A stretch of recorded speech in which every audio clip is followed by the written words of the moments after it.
It's time now for Countywide, a special presentation of Yavapai Broadcasting News. Join Paul David and Kyle Benedict as they talk with our community's leaders, newsmakers, and people in the know. You'll hear about the hot topics that affect all our lives in Yavapai County. And now here's today's Countywide. Welcome to Countywide. I'm Paul David. Great to have you in studio today. Another great show lined up for you. We're going to be talking about prehistoric fire with I'm going to call you our local survivalist, Al Cornell. Okay. You're with the YCSO Search and Rescue Team, but you come in a couple times a year. We usually talk about safety, summer hiking safety, winter safety. But when I met you, you were at the Red Rock Ranger Station on their grand opening in the village of Oak Creek. And you had this set out on a green blanket. I remember you were outside. It was very windy that day, and you were trying to keep everything organized, but we were talking, and I've always wanted to get you in to do this. That was several years ago, to come in and show us your display of primitive fire-making tools. And here you are today with them. Thanks for coming in, Al. Oh, my pleasure. Great to see you. Where should we start? You said we should start prehistoric America? Is that what you said? Yeah, I think if discuss fire-making, let's start with what was used in the New World before European contact. Okay. In other words, when people finally come into the New World, a lot of them through the Bering Straits. As you know, there's other theories. Some may have come over directly from Europe. There's a lot of study about that now by boat. And maybe some wayward people from Asia, Polynesia, coming in to the coast of Chile. We don't know all of but man inhabits the New World, and fire is one of the most important skills and one of the most important tools he has. In fact, I would imagine. If you go back in time, fire being used by man is something over 1 million years old. They have a site in Africa called Swartkrans, and they have evidence there 1,200,000 years ago, evidence of fire being used to cook food. And so it is extremely essential priority to the development. Well, it was extremely essential to the development of man as a social animal. It now allowed them to gather together at night, when before they had to climb trees and sleep to be safe. Now they could have a fire at night and be around the fire because it's kept the animals away. And then now they could do some work at night because they had light at night, and they could talk at night about how they were the tactics of the hunt the next day. And it developed our social skills. It developed language. It developed the use of products you could not eat without fire. A lot of roots and tubers and things are literally poisonous, but once you bake them, the toxins go out of them. And a good example in the New World is the agave. Okay. The agave is just a bitter, awful tasting thing, and a dangerous thing to eat, the root, uncooked. But you cook it, the toxins leave, and it tastes like caramelized, almost like molasses, and when it dries, it lasts for a long time. That little plate of agave I brought over, that's about 4 years old. That was baked 4 years ago, and it's still edible today like fruit leather. Oh, wow. And they would carry it with them, and very important in times of bad or low hunting. They have some evidence in California. You know what a caprolite is? It's another term for human feces that's is very old. And they have some over there that's 10,000 years old, and they broke it all apart, analyzed it, and some of it was 60% agave. Oh. And the agave had been roasted. It was very clear. So fire was really so important to the development of man. But in the New World, can I start? Yeah, which one do you want first?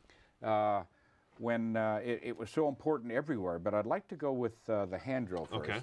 And we'll do our best to try to explain kind of what we have going on here for those that are watching, listening on the radio. You're going to want to definitely go to the channel and watch the show, though, because we've got some really interesting things on the table here today. Yeah, so the hand drill is, what's interesting about the hand drill, it is a universal method. It was found prehistorically, evidence of it on every continent. Okay, it's the only fire method that's been found on every continent. So I myself believe this is what came over the Bering Straits with the first people migrating into the New World from that direction.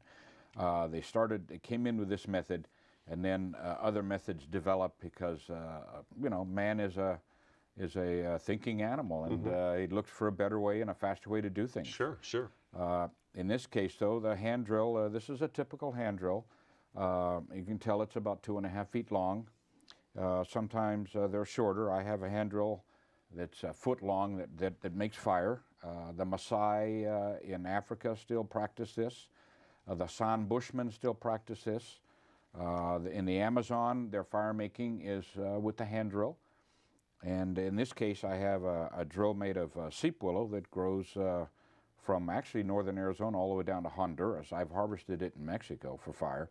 And this is a stalk from a sunflower family member, not the big sunflower with the big seeds, but a sunflower family. And you just rotate that between your hands and go down the drill at the same time into a piece of wood. And you can see the wood here, and the woods are very low density. I have here a piece of beargrass flowering stalk. This is a root from a cottonwood. This is a seed branch from a palm tree. And you do need a few tools. With this method, all you need is a rock, really, with a sharp edge and a little, a point somewhere, and then an edge you might be able to cut with. And you just stick the point end into the wood like that and just twist a few times, and you have a depression, and then you start spinning into that depression. Oh, okay. And when you get it started, then you take your rock and you cut a notch like that, and then you drill and make fire. And what's the notch for? Good question. When you start drilling, what you're going to do is the drilling process is going to break down the fibers of the wood and a little bit at the end of the drill, and it's going to make a dust.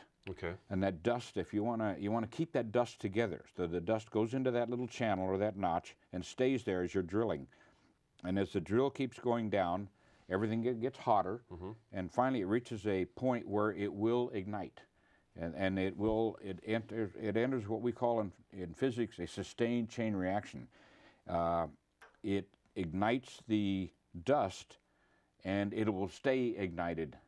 It will stay lit until it's all burned. Okay. Like the end of a cigarette. Okay. You can't make cigarette burn into a flame, but it'll burn all the way down to the end. This does the same thing.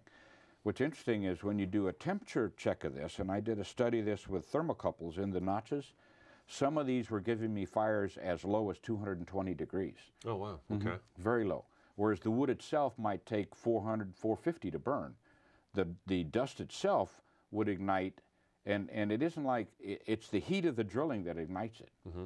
And I discovered this by taking some of the dust and putting it in a small pottery kiln and slowly turning up the temperature. And I noticed all the dust from all the woods I was using were all igniting before 300. And then I realized how low a temperature. I also realized how important it was to have low density woods, because it gave you a nice fine powder as a dust. And the finer that powder, like confectioner's sugar, the lower that temperature became. Gotcha. Less work. I made fire with the saguaro, the cactus. It gave me dust at about 650 degrees. A lot more work. A lot more work than getting dust at 250. I'd say so. So yeah. So the most important single characteristic of fire making with any of these friction methods, wood on wood, the material. The materials have to be, you look for the best materials for it. So the hand drill is universal. Let's take a break. Okay. Universal hand drill. That's the start that we found it all across the world. So let's take our break there. Al Cornell in studio today. I'm Paul David. This is Countywide. We're looking at primitive fire today. Stick around. We'll be back in just a couple minutes.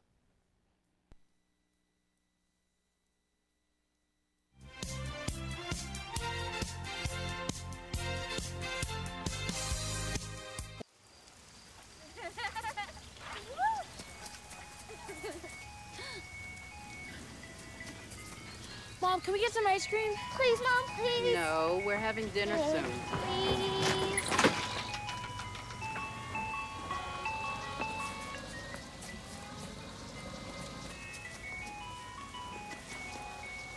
You don't have to be perfect to be a perfect parent. There are thousands of children in foster care who will take you just as you are. Checking your fantasy league? Nah, just my 401k statement. I can't seem to save anything. I got a pizza for a Todd. Hey, can somebody spot me? When it comes to financial stability, don't get left behind. Get tools and tips for saving at feedthepig.org. Here's your check.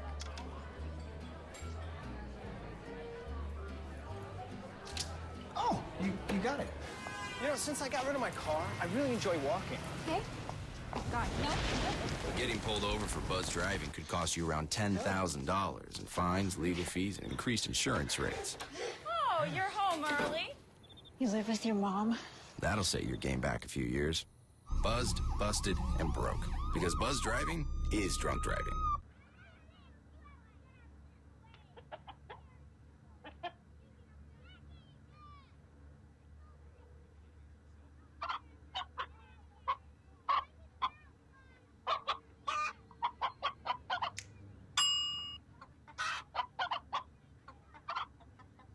Separate raw meats from other foods by using different cutting boards. 3,000 Americans will die from food poisoning this year. Keep your family safer. Check your steps at foodsafety.gov. Traditional light bulbs actually generate 9 times more heat than light. Let's switch to Energy Star light bulbs and stop burning through cash. Saving energy saves you money.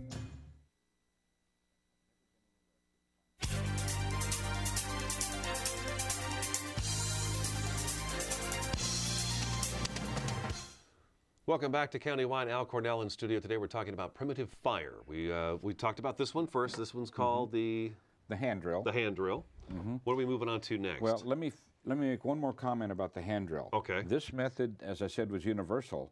And in the New World, this method, when it enters the New World, actually goes all the way down through the Americas. Okay. So even in the 20th century, Chocoi Indians in the Darien province of Panama were making fires with the hand drill, but under conditions of 98 to 100% humidity, which means they had very light density woods, but they developed techniques with their hands to cause the drilling to dry the wood out first.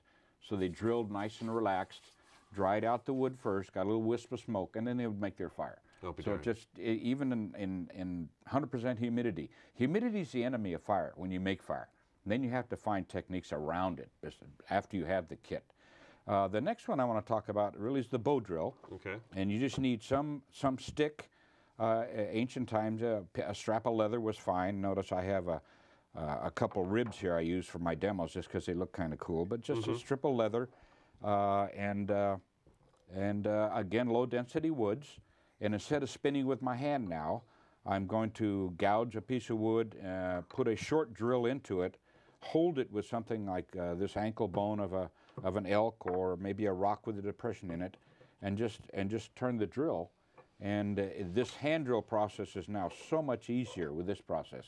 Plus, I can spin faster, spin longer, which means I can use higher density woods if I don't have access to low density. So here we have technology taking place.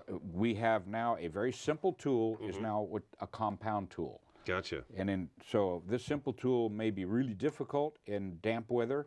There are times when the chief and Amazon societies will come out and say, we just can't get a fire today, it's too damp. That would not happen with the bow drill. You can milk it until you've made the board so hot, all the moisture's gone, and then you're going to get a fire. Gotcha. So this is really, we have a compound system here now, and we're taking we're taking a lateral motion and turning it into rotational like our hands, and much more efficient. This develops, we have evidence of this in Arizona, 11 to 1200 AD. With the ancestral Puebloan cultures, used to be called Anasazi. When the Spaniards arrive in the Valley of Mexico, the Aztecs are actually doing ceremonies and doing their fire starting with two methods, the hand drill and the bow drill. They are using the bow drill then. Okay. So I think the bow drill actually comes up from central Mexico or Mesoamerica and filters into the New World. I mean, filters into what is now the U.S. Gotcha. But interestingly enough, it's never been found in California. So maybe the Great Desert kept that from getting over there. I don't know. Never been found in California. Okay. The next method is, this is a strap drill. Again, it's another drilling method. A short drill, a fireboard like the bow drill. But in this method, you have a mouthpiece, and put the mouthpiece in your mouth, put a strap around the drill, and just drill back and forth like this. Okay. It's very efficient, very fast, but the advantage is that you can stick it into a pouch. The entire kit can go into a pouch like the Inuits do. They would wear it on their chest. Now, you said that to me earlier, Inuits, and I didn't know what you meant by that, so go ahead and explain that real quick. Inuit, a prehistoric culture, actually 17 Inuit groups in Canada, in the Arctic Circle, Greenland, and some were maritime cultures. Most of them were not maritime. In other words, they're caribou hunters. They just followed the caribou herds and lived off of them, actually. And this was their method of making fire. But and this method, in a pouch that they would keep. But this method isn't just Inuit. It goes from Greenland all the way over to Siberia. There's a culture, the Yupiks in Siberia, that also use this method. Their style might be a little bit different. And in other words, the mouthpiece that I showed you, you grab with your molars in the back. The Athabascan cultures in Alaska, which are related to Navajos and Apaches here, and the Yupiks in Siberia used a mouthpiece like this, like when they give you an X-ray in the dentist's office. It almost looks like what you put on a chin on a helmet. Yeah, right. And it's got wings on it that kind of tighten onto your cheeks, but it uses your front teeth. And I prefer the other because my front teeth kind of stick out a little bit. And then you notice bones on the end of the strap or cordage that you put around the drill. The bones are so that you can do this with mittens on. You can do this in minus 40 degrees, 50 degrees. You quickly take your mittens off, wrap the stick up, put your mittens back on, slide your hands out to the end of the string, which there'll be in this case I have teeth on one of them and I have toes on the other one. And then you just pull back and forth with your mittens on. And generally you can get a fire with this method in 15 seconds. Wow. Once you kneel down to do it. Wow. Yeah, and in this pouch, very efficient. And it's designed to be very efficient because of the cold weather. They have to get a fire quickly. Sure. And in their pouch they would have everything, including tinder, to take that powder that is now ignited and put it in something, turn it to flame. And people say, well, but there's no trees in the Arctic. There are. There's a black cottonwood. There's Arctic willows. The Quaking aspen goes all the way up into central Alaska. There's a lot of tree life up there. It's not all barren, like you see the movies of the polar bear walking around on ice sheets. It's not all like that. What's next? And then we got about a minute before the next break. Okay, let's talk next the fires.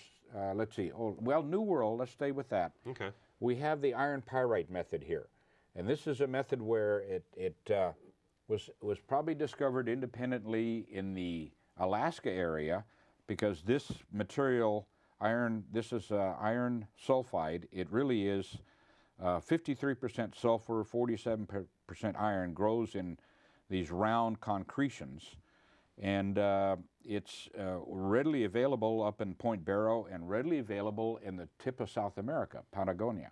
And so 3 cultures down there used it prehistorically. It was used in the Arctic Circle also.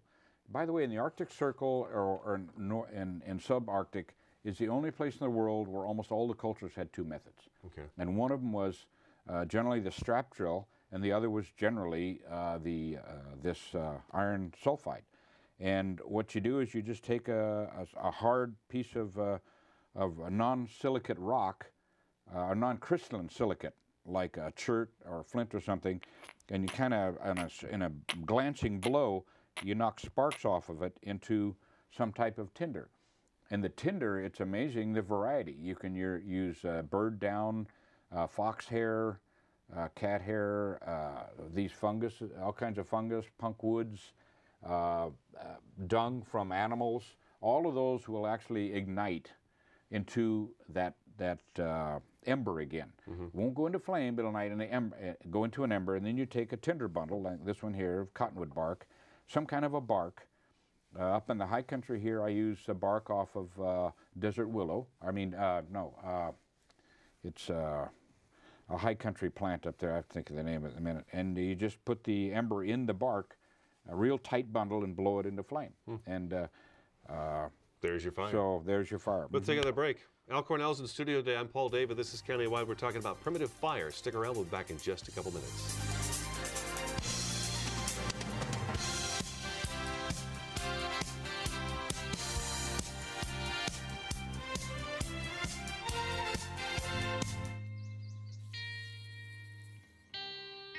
Time to wake up.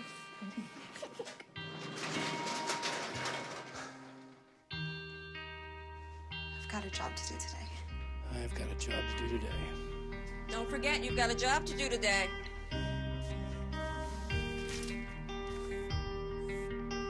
Hey, Mom. I got the job. Thanks.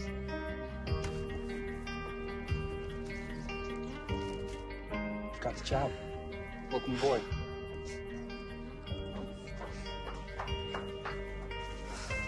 Have a good first day at work, Mom. Your donations to Goodwill fund job training programs right in your community. Feels good to start fresh, right? Sure does. And like that, you're a job creator. Okay, so what would you bring to my company? What do you need? I need problem-solving skills. I got through high school without a car, a phone, or a computer. No college degree, though. Not yet, but life's taught me a lot, and I'm ready for more. Well, you're not the typical kind of candidate that I hire. But you are exactly what I'm looking for. Your company could be missing out on the candidates it needs most. Learn how to find a great pool of untapped talent at gradsoflife.org.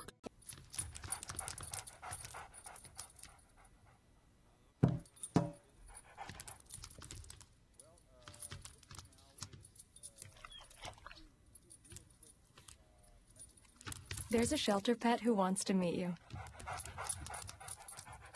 Meet one today. Visit theshelterpetproject.org. Adopt.